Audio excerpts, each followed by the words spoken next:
In the heart of the forgotten town of Providence Hill, the sprawling Providence Hill Regional Medical Center stood as a dark enigma, like an ancient looming sentinel guarding its chilling secrets. The hospital, with its faded, peeling floral wallpaper, archaic medical equipment, and cracked linoleum floors, bore the scars of its unsettling history. Its abandoned corridors and empty patient rooms held untold stories of dread and despair, stories that were etched into the very walls. One fateful night, Sarah, a young and dedicated nurse known for her fearlessness, embarked on her nightly rounds. The hospital had fallen into disrepair, and the flickering fluorescent lights cast eerie, shifting shadows that seemed to have a life of their own. As she approached room 13, a number that held an ominous reputation, she heard a faint, desperate whisper coming from within, like the faint sigh of a restless spirit. "Help me!" the voice pleaded, its chilling words echoing through the dimly lit corridor like a haunting melody. Unable to ignore it, Sarah cautiously entered the room. The air within was frigid, and the atmosphere was thick with an unsettling energy, as if the very room held the weight of 1,000 tormented souls. Mr. Robert Anderson, the enigmatic figure at the center of the hospital's haunting history, lay in a deep, unexplained coma. His eyes were pitch black, devoid of life, and when he spoke, it was in a sinister, otherworldly tone that sent shivers down Sarah's spine. The room itself seemed to breathe, its heartbeat echoing ominously.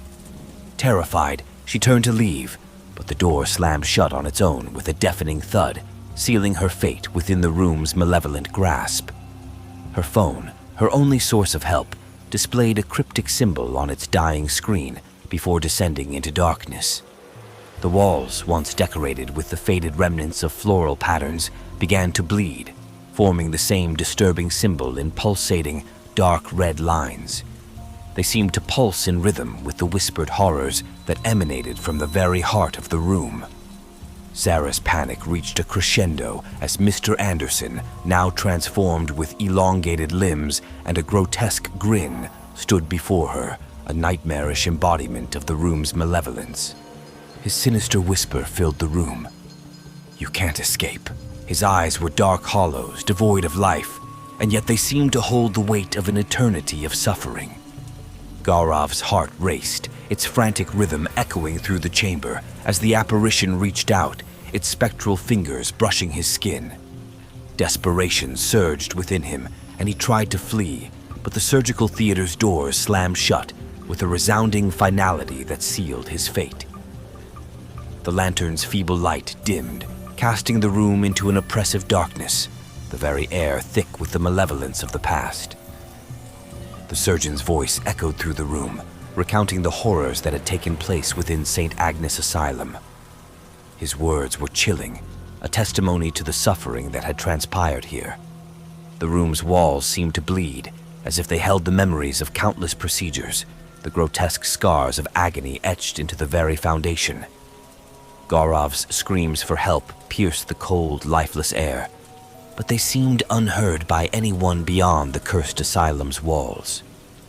He was never seen again, and St. Agnes Asylum remained a place where the living dared not tread, for the spirits of the past still haunted its forsaken hallways. It became the stuff of local legend, a terrifying reminder of the malevolence that could linger within the abandoned corridors of a hospital that had witnessed unspeakable horrors. Hollowbrook Manor had always been the mysterious shadow on the outskirts of our sleepy town. For years, we'd whispered tales of its eerie past, but I had been the quintessential skeptic, brushing off the ghost stories as mere campfire tales. I never imagined that one Halloween night, the manor's malevolence would transcend folklore and manifest as an unforgettable horror. I received a peculiar invitation to a masquerade ball at Hollowbrook Manor. The event had an air of enigma and an aura of decadence that I couldn't resist. Eager for a thrill and the chance to debunk the rumors once and for all, I gladly accepted the invitation. The full moon hung low in the sky, casting an otherworldly glow over the winding path leading to the manor. A sense of unease pricked at my senses, but I dismissed it as pre-party jitters. The entrance to Hollowbrook Manor was nothing short of a Gothic masterpiece. Ivy-covered gates creaked open to reveal imposing stone gargoyles and a flickering lantern that beckoned me with a spectral light. Stepping through the gates, I entered a grand ballroom with chandeliers that danced with ominous grace, and portraits of long-dead nobility peered down from the walls, their eyes following me with an eerie intensity. The masquerade guests, shrouded in masks and costumes, glided across the floor with an uncanny elegance. It was as if I had stumbled into a portal to another era, a place lost in the sands of time. The stories of the manor's haunting suddenly felt more tangible than ever. As the night unfolded, I found my curiosity piqued by a door at the far end of the ballroom, leading to the Forbidden Wing. Legends whispered of a malevolent spirit trapped there, cursed for eternity. A forbidden adventure called to me, and I acquired the key to unlock the door. What I discovered within was a shadowy, neglected chamber, its air heavy with the scent of age-old books and secrets. A massive mirror dominated one wall, its surface a dark, inky abyss. Compelled by an irresistible force, I gazed into the mirror, and in that moment, I realized the stories were not fabrications. My reflection was a grotesque mockery of my own image. It grinned with wicked delight, and its eyes, malevolent and cunning, seemed to stare into my very soul. Panic gripped me, but it was too late. The mirror's hold was inexorable. Desperation gripped him, and he reached for his camera, only to find it inoperable. The room's temperature plummeted, and spectral figures began to materialize from the darkness, their hollow eyes fixated on Daniel. They moved closer, their ghostly fingers like icy claws reaching for him. In a frenzy, Daniel screamed for help, but his voice seemed swallowed by the malevolent energy of room 307. The walls closed in around him. The room's darkness seemed to swallow him whole. In our little village, Halloween wasn't just a pumpkin spice latte and a costume party kind of deal. Nah, it was more like an old-school, back-to-the-roots shindig.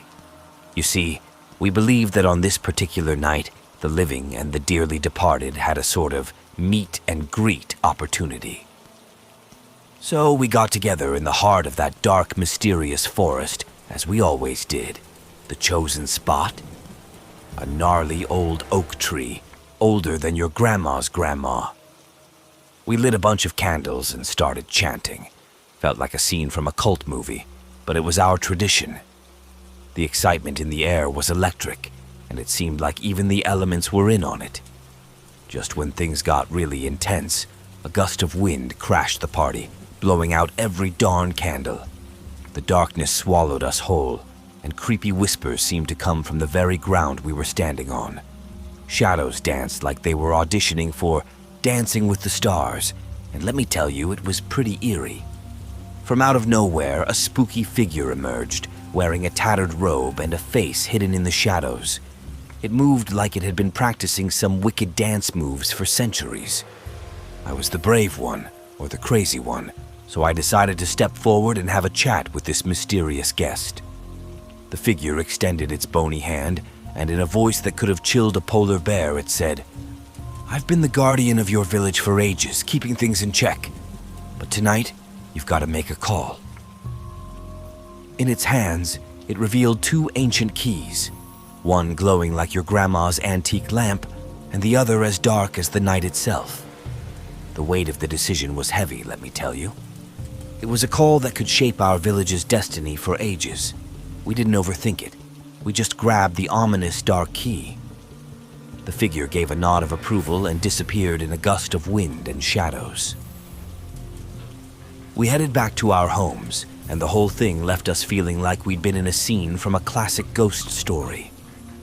We knew our ancestors would keep their watchful eye on us, and those ancient customs would carry on. Our village had made its choice, and from that Halloween onwards, it would be a night of reverence for the spirits of the past, a timeless link between the living and the departed. The villagers had, in their own way, become the guardians of a bond that stretched across the boundaries of life and death.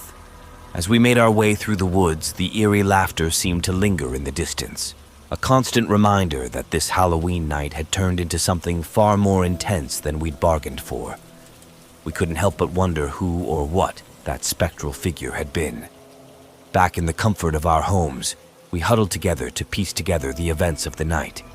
We shared nervous laughs and agreed that maybe next year we'd stick to safer Halloween traditions, like carving pumpkins or binge-watching scary movies.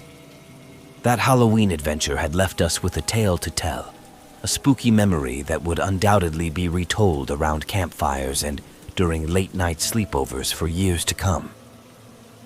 It had shown us that sometimes the most unexpected and chilling encounters happen when you least expect them, especially on the spookiest night of the year.